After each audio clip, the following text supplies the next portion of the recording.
Ayat inti Mazmur 29 ayat 11. Tuhan kiranya memberikan kekuatan kepada umatnya. Tuhan kiranya memberkati umatnya dengan sejahtera. Hi kids, how are you? Good morning everyone. Bagaimana kabar kalian hari ini? Mem selalu berdoa tetap sehat, tetap semangat meskipun belajar dari rumah ya. Hari ini ketemu lagi dengan Mem Lydia yang akan membawakan cerita sambungan dari Miss Lita kemarin. Masih ingat apa ya yang Miss Lita ceritakan kemarin? Oke, pintar, tentang buah-buah roh. Ada apa ya kemarin? Ada kasih, ada sukacita. Nah, sekarang gilirannya Mem. Apa ya kira-kira? Sebelum dengar cerita, lipat tangan dulu, tutup mata, kita akan berdoa. Bapa di dalam surga, selamat pagi. Terima kasih karena Engkau mengasihi kami, memberkati kami, dan memberikan kesempatan kami untuk boleh bertemu kembali pagi hari ini dalam keadaan sehat. Kami siap mendengarkan firman-Mu, kirimkan Roh Kudus supaya kami boleh mengerti firman itu dan kami lakukan di dalam kehidupan kami. Terima kasih Tuhan Yesus, di dalam nama Tuhan Yesus kami berdoa. Amin. Nah, kalau kemarin Miss Lita tentang kasih sukacita, kalau hari ini Mem tentang damai sejahtera dan juga kesabaran. Oke, Mem tanyakan lagi kira-kira kenapa ya kok Tuhan Yesus menggambarkan supaya kita ini punya buah-buah roh?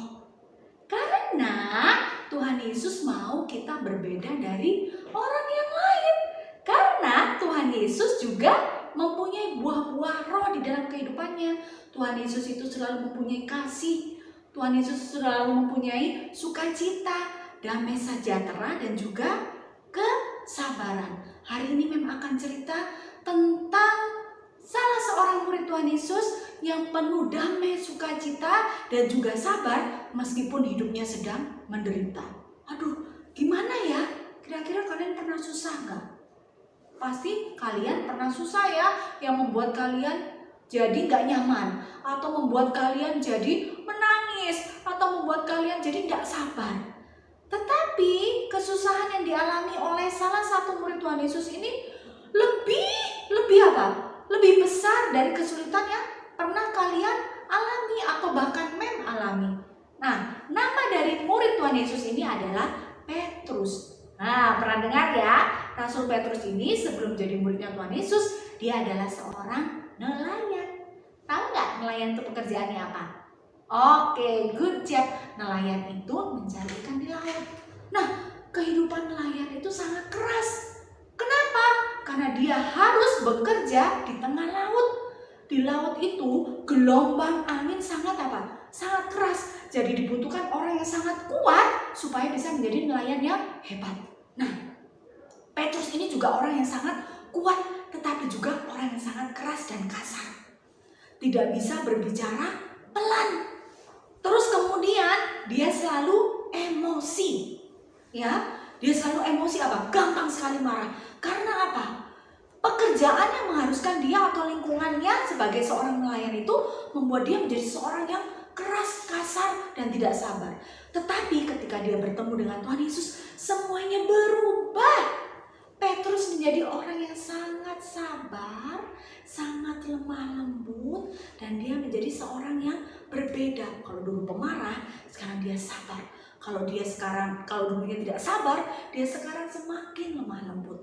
Nah, setelah Tuhan Yesus mati di kayu salib, semua imam-imam besar itu mengejar murid-murid Tuhan Yesus. Kenapa? Karena mereka tidak suka banyak orang mengikut Tuhan Yesus. Kalau semua orang mengikut Tuhan Yesus, maka nggak ada lagi yang mendengar kata-kata imam. Jadi imamnya akan kalah, dan imam tidak suka seperti itu. Para imam itu iri, sehingga mereka menyalibkan siapa? Menyalibkan dan membunuh Tuhan Yesus karena iri hati. Kenapa Mem? Karena Tuhan Yesus itu baik, dan Tuhan Yesus tidak pernah berbuat salah sehingga banyak dikasihi orang. Kalau mereka tidak dikasihi orang karena hati mereka belum baik, mereka tidak suka itu.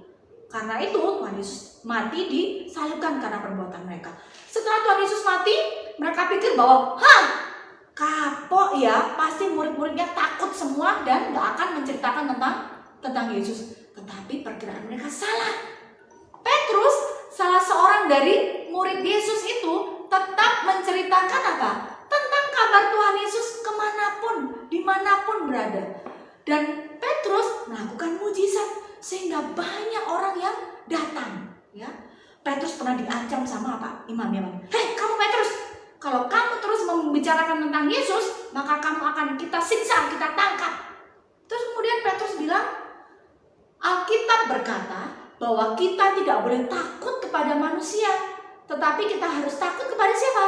Kepada Tuhan. Loh berarti aku nggak harus hormat sama mama papa ya? Katanya nggak boleh takut sama manusia. Bukan seperti itu. Kalau ada orang yang mengancam kita untuk tidak menyembah Tuhan, kita tidak harus apa? Menurut. Kita tetap harus menyembah Tuhan apapun yang terjadi. Dan itu yang Petrus lakukan. Ya. Kemudian setelah Petrus berkata seperti itu, Petrus ditangkap. Ya. Dia diseret, dia dijebloskan ke penjara oleh apa? Oleh imam-imam besar. Ya. Di sana ada Imam Kayafas. Kemudian setelah dimasukkan penjara, apakah Petrus menangis takut? Wah, biasanya kalau orang yang dimasukkan penjara itu, gimana sih penjara itu enak apa enggak sih? Pasti tidak enak. Ya, penjara itu tempat yang menyeramkan, banyak orang-orang jahat di situ. Kemudian tempat yang kumuh, jorok. Ya, pasti sedih. Nggak ada yang suka apa? Untuk tinggal di penjara. Tetapi ketika Petrus diseret ke penjara, dia tetap bersuka cita. Dia tidak menunjukkan menangis atau sedih atau ketakutan, tetapi dia tetap bersuka cita. Ada damai di dalam hatinya. Kenapa? Karena dia percaya kepada Tuhan Yesus. Betul, dia dimasukkan di dalam penjara. Rasakan itu, kata apa? Pengawal-pengawal Roma. Ya, tetapi Petrus tidak membalas. Di dalam penjara dia tetap bernyanyi, dia tetap berdoa, dia tetap menceritakan firman Tuhan. Sehingga teman-teman yang di penjara itu suka untuk mendengarkan Petrus. Ketika Petrus sedang berdoa, tiba-tiba pintu penjara terbuka sendiri. Padahal penjaga itu tidak membuka pintu penjara, ya. Pintunya terbuka sendiri karena apa? Malaikat Tuhan yang membuka pintu itu. Akhirnya Petrus bisa keluar dari penjara itu. Wah, ajaib ya, hebat ya. Malaikat Tuhan sendiri yang dikirimkan oleh Tuhan Yesus untuk menolong Petrus. Dan Petrus kemudian keluar dari penjara. Apakah dia lari sembunyi? Tidak. Petrus berdiri di alun-alun kota. Dia mulai khotbah lagi. Ya, dia mulai khotbah lagi. Dan kemudian ada yang lapor, Imam, itu Petrus dia sudah keluar dari penjara. Apa? Narapidana itu keluar dari penjara. Siapa yang mengeluarkan? Tidak ada Tuanku. Ya, pintu penjara terbuka sendiri. Wah, imam-imam itu semakin apa? Semakin bingung, semakin ketakutan. Kok bisa ya? Petrus nggak punya kuncinya, tapi dia bisa apa? Dia bisa keluar dari penjara. Petrus tahu yang membantu adalah malaikat Tuhan.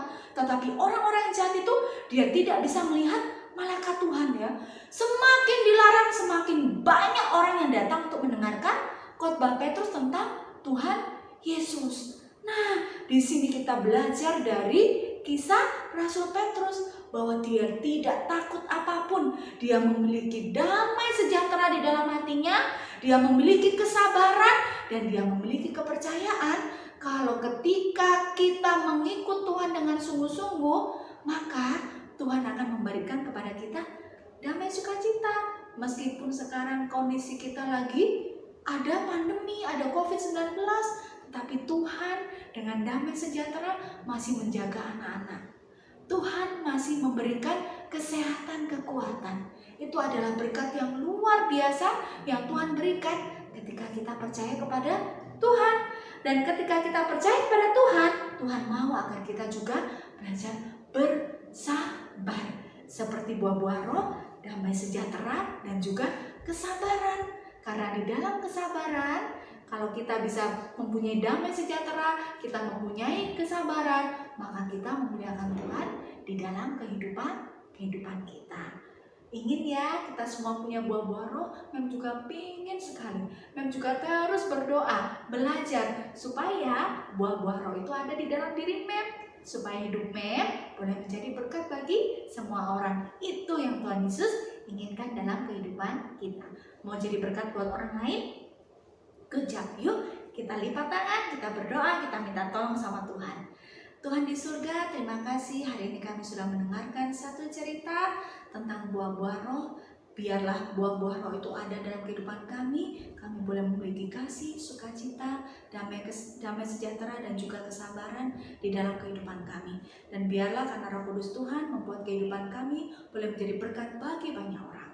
Berkati anak-anak selama masa belajar di rumah, berikan kesehatan, kekuatan, terlebih roh penurutan, supaya mereka boleh belajar dengan baik. Dan jika Tuhan mengizinkan pandemi ini boleh segera berakhir dan kami boleh kembali belajar di sekolah. Berkati mama papa yang bekerja, berikan kesehatan, kekuatan, kelancaran rezeki, dan juga kesabaran untuk mendampingi anak-anak belajar di rumah. Terima kasih karena Tuhan akan menyertai kami hari ini. Dalam nama Tuhan Yesus kami berdoa. Amin. Sampai jumpa anak-anak. Tuhan berkati.